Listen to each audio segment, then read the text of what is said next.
Please welcome ADP Director of Automation and Analytics Tools, Joe Petruska. Hi, I'm Joe Petruska. A couple quick facts about ADP. ADP stands for Automatic Data Processing. Automation is practically in our name. And 2024 marks our 75th year in business. Today, I want to talk to you about how automation and Ansible is proving to be such an essential tool for us.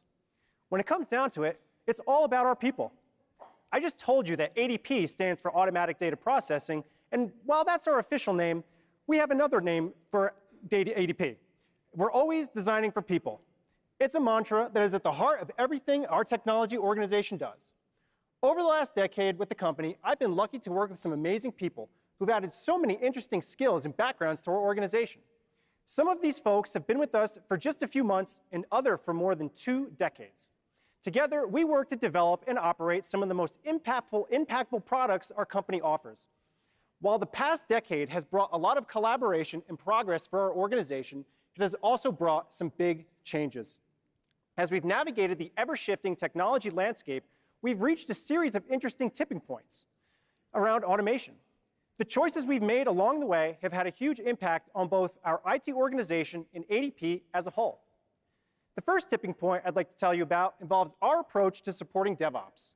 We found that many of the tried and true approaches that worked for a long time now felt a bit siloed in the modern era. Our development team's needs were not the same as our operations teams, and finding a happy medium was becoming increasingly more difficult. We started probing for the pain points to find out just where the friction was. Admittedly, there were a couple of areas, but one area that stood out among the others was our internal tooling. We had a few different platforms, but over the years, they had been growing and changing, and features they provided started to come out of alignment with the business. Not to mention, they had their own challenges in terms of supportability and associate adoption. We did some POCs on various platforms, trying each out feature sets. Each one had its own nuance and selling point, but overall, feeling was it was just okay. Finally, we tried Ansible, and it was a game changer. We really liked the open source nature of the tool and that the project had an active community.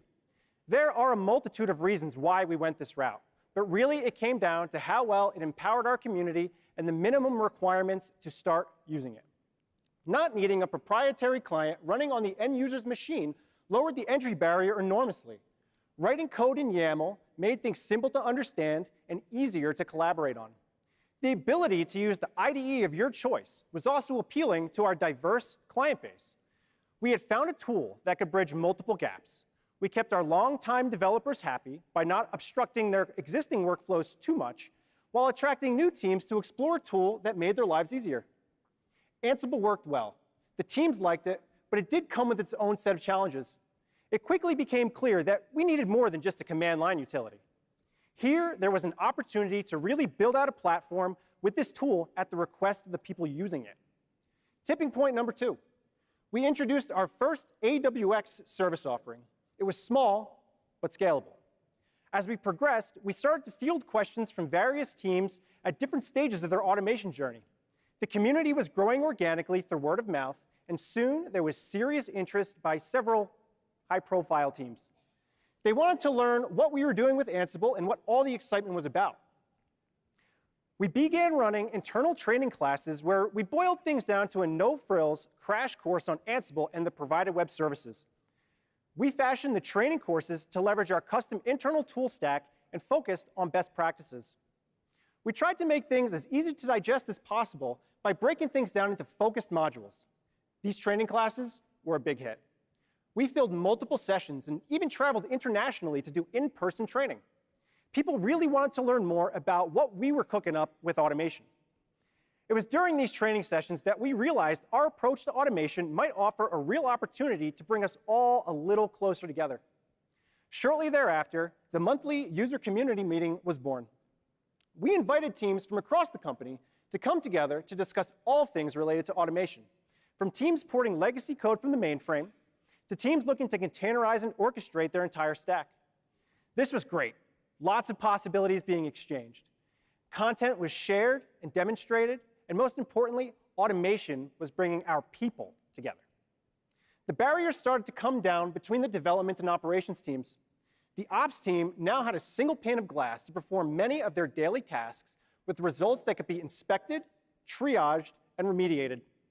Product teams had a unified way to establish their internal deployment procedures and rally around one solution. This was an entirely new experience for many of our associates.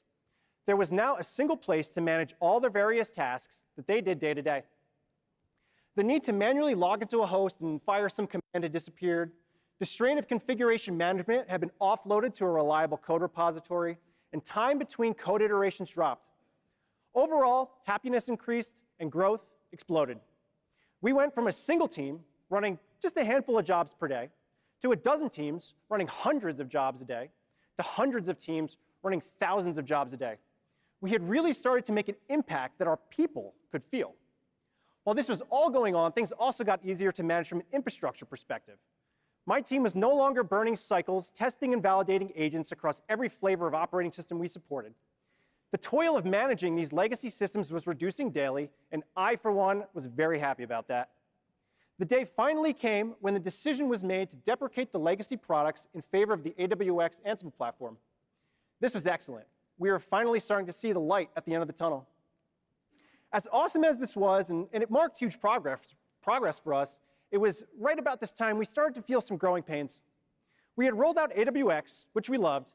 However, as a Fortune 500 company, we were continuing to grow. I admit, I had lost some sleep worrying about our environments.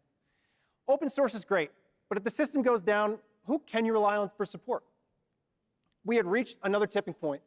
We really needed a production-grade platform backed with vendor support. We introduced Ansible Automation Platform. It was Tower at the time. And it was another success, even more so this round, as apprehensive teams jumped on board from being initially shy about the lack of vendor support. We are now going places with Ansible that we could not have imagined just a few years ago. Our diverse teams have been finding exciting and useful automation use cases in areas we wouldn't have even dreamed of. We are filling gaps that had previously been completed through manual efforts with automation. We are finding areas to increase our daily productivity through automation, and we are collaborating across the different data silos while we work to tear them down. Today, on an average day, we run more than 25,000 production jobs with continued forecasted growth. Automation is top of mind for our developers and implementers, and it is our plan to keep it that way. With all the progress we have made, we still have work to do. We are constantly moving our own goalposts to see how much more value we can extract from our tooling and how we can better empower our people to do amazing things. Whatever the next automation tipping point we reach might be, we'll tackle it with a people-first approach and with Ansible. Thank you.